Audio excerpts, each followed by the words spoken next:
Hey everybody, it's Steve12, and welcome to the another My Little Pony uh, discussion. Today we're talking about the Magical Age Part 3 and 4.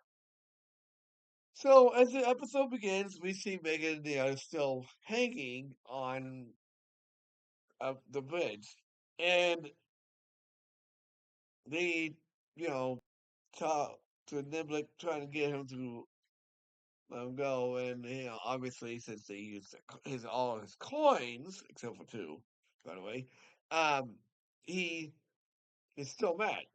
But they positioned for him. If they give him something different, better than his coins, well, he lets him go, and he says, "Okay," so he does, and Megan also tells him on one condition that they and we get a funny scene where he tells him we're no position to make demands. And they decide to go with it. And he tells them we get to give him what he wants, get some defend his voice, and he'll undo the murder spell. And obviously Megan tries to tell him if they do that, the three ponies won't live for long. But Biblic is like this tells her, hey, see, he lives in one of the desolate lands. So they say, what do you get to a troll? And we get all kinds of things. The only thing that's not different, I mean, it kind of is, but it kind of isn't, is Spike. It's always fire related. Everything's fire related. So Puck gives him a couple of ideas. One is the golden flower, the golden rose from the haunted garden. One is the fire ruby from the volcano, and one is the emerald idol in the City of the Ancients. So they all split up into teams. Meanwhile, Danny and the others are trying to still find water for them, for the sea ponies, and they decide to go back to Paradise Estate, trying to figure out if they can find water. So we turn our attention to Spike, Rising Star, and um, Heartthrob, and they're in the haunted garden looking for the golden rose. And obviously, they see a bunch of plants, and they say, and so I was like, well, I think these things are alive. So they get the rose, and apparently she was right. See, they decide and they, they start running, but Spike remembers that they are plants. So he starts breathing fire, and they get out. They give it to Niblick, who has rose fever. Strike one. And it blows away. Strike one.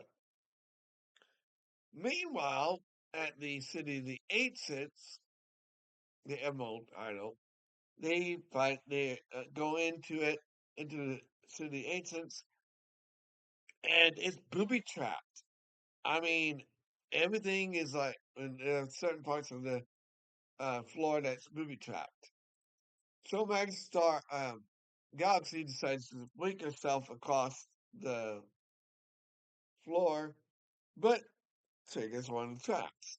So gets caught in a net, and they start unleashing her, and Puck goes to get the idol while Jezebel's doing that, and they then he steps on another trap and cracks the emerald idol. So they take it back, and it basically turns to dust in front of Niblick. strike two, strike three, and then we turn our attention to Wind Whisperer, Megan, and um, Fizzy, who are at the volcano. And they start walking up and they try to decide, well, how are we going to get it once we get there? And Wind Whisperer basically says, we'll cross that bridge when we get to it. And there's no bridge. So Wind Whisperer tries to go across there, but the currents are so strong that she can't. But then Megan has an idea.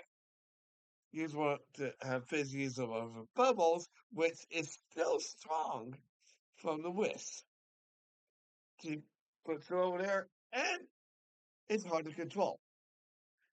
So we must Megan both go over there to grab it, but our cats are um, brought down by a bubble, which is and then since we must cat since the current's are so strong, she can't get back up.